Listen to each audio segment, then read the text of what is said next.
Alright, we're back and we're live. Sorry about that, guys. XSplit decided to go, hey, I don't feel like working right now. Why don't you go ahead and take a punch to the face? And I was like, ow. So we're back. We're here, we're hanging out. We're waiting for the invite for the next game that's going to be going down. We got a couple of hours of games, actually, that's going to be happening here from ESL. So that's really cool, and you know what? I want to give a shout out right now to Julia, who was able to get us the invite to this. Make sure that we were able to be here to cast some Dota2, man. I mean, that's always awesome. Yeah, it's a really fun and a nice game to play. Like, I've played Dota 1 for a year or two. So. Okay. Versus 2. Awesome. Versus 2. Sounds good.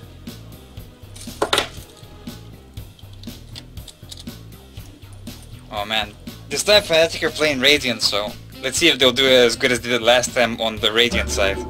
It will definitely be interesting here. So let's check it out. Let's see how it goes down. It's gonna be Captain's Mode once again here in the Fnatic vs Fans game, and Captain's Mode is basically just a draft pick mode essentially. Allows you to pick drafts, to ban certain characters to be picked, and it's pretty nice, man. I love Captain's Mode. I love all draft pick games, just like in League of Legends. I like the draft pick there as well. It brings a lot more strategy into the game, and we should see a very interesting one here. Totally, man, and I can't wait. That's one of my favorite parts of this game, the draft pick mode, because you get to see who they ban, get to see who they select, and how they reform their basic strats. So much joy in a phase now on the minimap because you can do that on Dota 2. And here we go. Let's see who gets banned. Michael is a anti-mage because, you know what? There isn't a character in the game right now to counter him because we're still in beta phase. That's true. Oh, look! He gets banned first. Right. Anti-mage is out. And now it's let's see, it's the Radiant's turn to make a pick. They're gonna pick Broodmother once again. They hate fighting Broodmother, and look at that, Nightstalker gets banned out right away as well. Now it's time for the Dire to make a pick. This is where they choose. The first player on their team will choose who they're gonna play as. Ooh, Nature's Prophet, a very popular choice. Yeah, in game 1 was he played really good.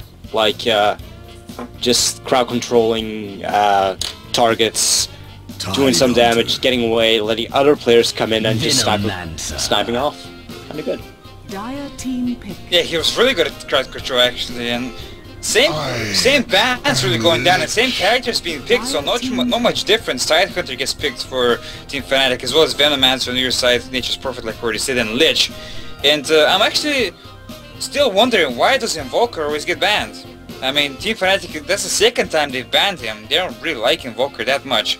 And Broodmother as well. Broodmother can really be, a pain in your behind with her stealth mode when she puts down the spider web. But now it's time for another pick, and there's only 3 seconds remaining on that pick. So who's it going to be? You know, I'm not exactly sure. It's gonna be interesting to see. Look at that, Lifestealer, man, great player there. Just a great tank, can do a lot of damage. Also, his special allows you to take over minions and absorb those minions, or just hang out inside the minion while you wait for your opponent to maybe catch them off guard. You can pop out of the minion, gain life, and do some damage. He's a good jungler as well. Right, he is. Especially early games, since he's got that life steal already. Yeah, like he's really good. Like, I've played him 1 or 2 times, and it's kind of hard to manage him to get up if you're just starting with him playing. But if you get to know it, yeah, it's kind of good. Now let's see. We've got Slardar actually being picked. One that I don't ever really see too much actually. Out there on the random games. Once I start playing higher ranked ladder games, whatever. Slardar, gonna see how it's gonna go. Slardar's pretty beefy. I mean, he's like I think he normally is tanky, but since they already have Tidehunter, I guess he's gonna be tanky DPS. Wow, Windrunner gets banned, and so does Bounty Hunter. Bounty Hunter probably because he can turn stealth, and that can be really annoying for ganks because he's really good at them.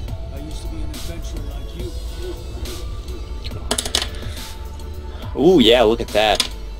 Radiant team ban. Ooh, and it looks like we're gonna see Storm Spirit getting taken out as well as we do see Shadow Shaman out of there. Now it's time for the all pick. It's time for the picks. So the next couple of phases, the players are gonna be picking who they're gonna be using. The last two are gonna fill out. Then it's gonna go right into the game. Now, I'm interested, man. I'm intrigued almost to see what the fans are gonna pick here. I believe it's 10 seconds remaining. I don't know, man. With this composition, it's hard to say.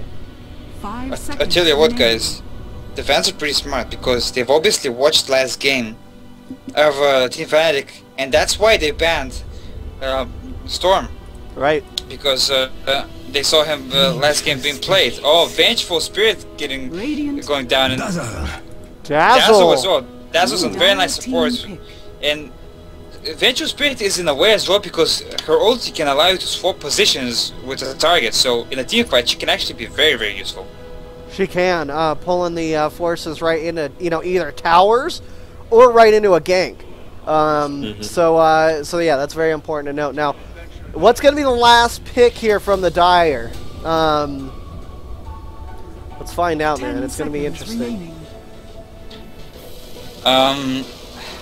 Looking at it, I mean, a very nice composition by Fnatic, but they need some more range. I mean, they only have Venomancer, Dazzle's support, so I think it's going to be a range character for Team Fnatic, the Radiant. But the Dire, looking at it, they have the range, but they don't really have anyone beefy. Rather, they don't really have anyone that's really beefy like a main tank, besides Lifestealer, who I wouldn't consider Lifestealer a main tank.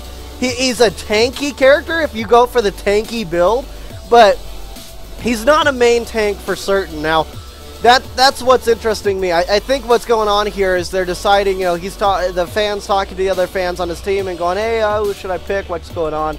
I don't know. I mean, I'm curious to see what's going to go down here and whether it's going to actually, help the team, whether it's going to be a decision to bring them in the dumps. So while they've only got 20 seconds left, man, they got to make that pick fast.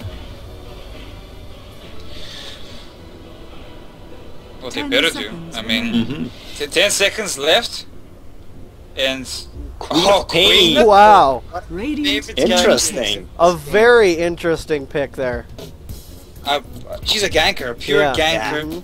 Goes in there with Blink, does a ton of damage, and her ulti is such a big nuke with that sonic wave. She does damage in front of her targets. She's just such a carry character, but she's very good at ganking as well, due to her Blink ability. With a clean Blink into the Scream of Pain, into her special, dude, it's absolutely powerful.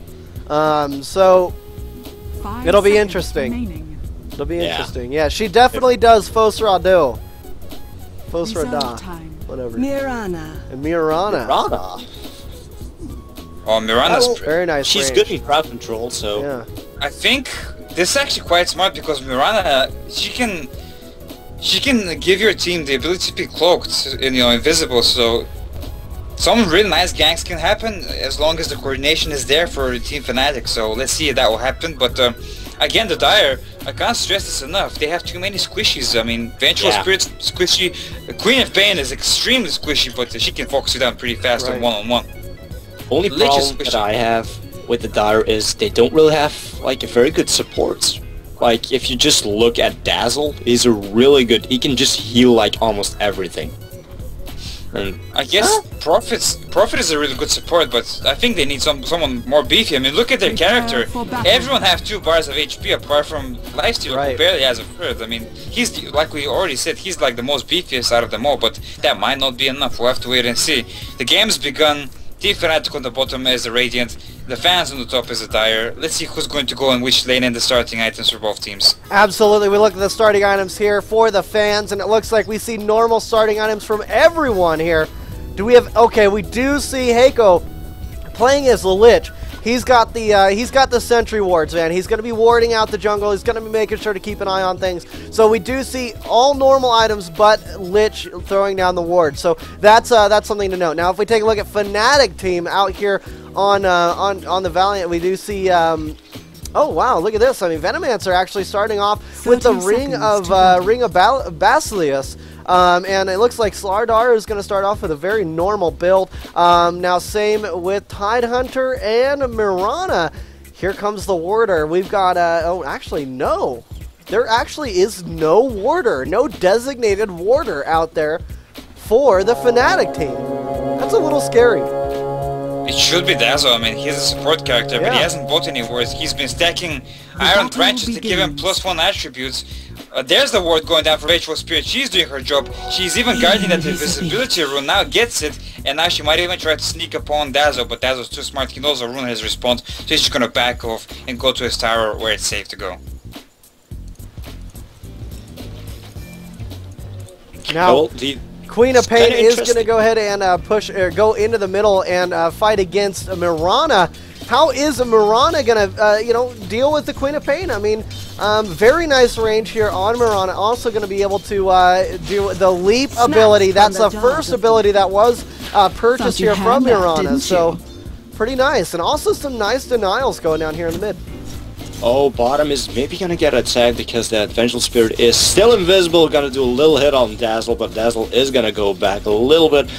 3 players up the Dire are gonna be at bottom, at the same as 3 players of Team Fnatic are gonna be at top. So it's gonna be 3-1 bottom, 1-1 middle, and then 3-1 bottom, 3 on top again. Interesting to see that it's not gonna be the normal 2-1-2 composition.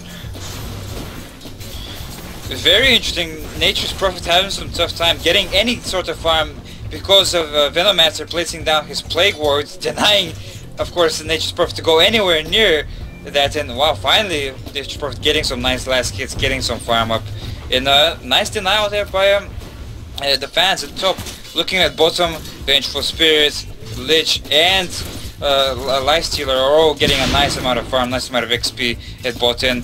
Dazzle's actually pretty smart. He knows he can't get any farm, so he's just gonna farm in the jungle and get some kills there, and get you know, get everything farming there. He might even use that trick on the jungle where creeps can stack.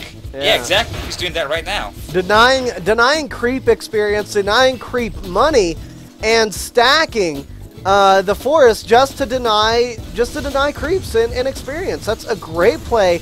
Always, you know, should be used if you're 1v3ing a lane.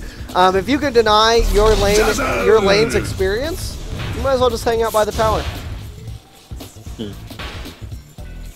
Well, at the same time, we're having middle under a little bit of pressure. Mirana has to always go back to the tower because we're having that Queen of Pain, which is really good with that little blink that can do a lot of damage on Mirana. Still, top is going very good. Still, Nature's Prophet has to stay back real close to the tower because it's going to be 3 versus 1, and you really can't like go out very much because you'll die. Yeah, and that's something that no one wants to happen. First blood is very important. It gives you that extra gold and extra bit of edge into the game. Right now, Mirana's really having a tough time in mid. I mean, Queen of Pain is such a smart character to have. I mean, not only that, I mean, Queen of Pain got her blink first, so she can harass very easily. She throws the poison dagger. The poison dagger does damage over time as well, so Mirana's gonna lose quite a lot of HP. She's already down pretty much half, and Queen of Pain just trying to farm up nicely. Dazzle's still having a tough time bot, but he's defending it pretty nicely, trying to get as much last hits as he can. And we might even see, oh, the double damage rune is up. Vengeful Spirit's gonna pick that up, and we might see a gank on mid on Mirana. If she's not careful, she's actually pushing pretty hard, which is very bad for her. That's right, she even popped a potion there to be able to gain her life back. That 400 health, always important, always critical. Now, the potion timing is also important early game, because you potion too early, you're not going to be able to protect yourself. Here comes the force, and it looks like, oh no! Vengeful Spirit with a successful gank takes down Mirana for the first blood of the game. Double damage really saved that. Wow. Queen of Pain was actually the one who took the kill with her poison dagger, because, you know, the poison damage did that, you know, the little bit of damage that was necessary to kill Mirana off, and it worked perfectly. Now looking at bots, Dazzle is still battling it out, and he's gonna get ganked by Vengeful Spirit's playing really smart.